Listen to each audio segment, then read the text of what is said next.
ধার দেনার জীবন নিয়ে কোথায় যায়, যেদিকেই পা বাড়াই নিজেকে দিয়ে আসতে হয়। তবু নিজের মূল্য এতই সামান্য যে কোনো ঋণই পরিশোধ করতে পারছি না পুরোপুরি।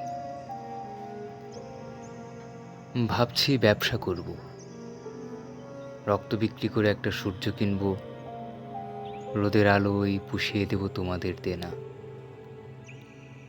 একটু সময় দাও,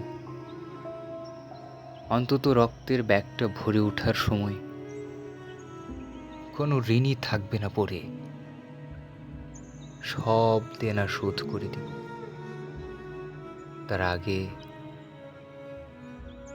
তার আগে অন্তত একবার শ্বাস নিতে দাও, শ্বাস নিতে দাও।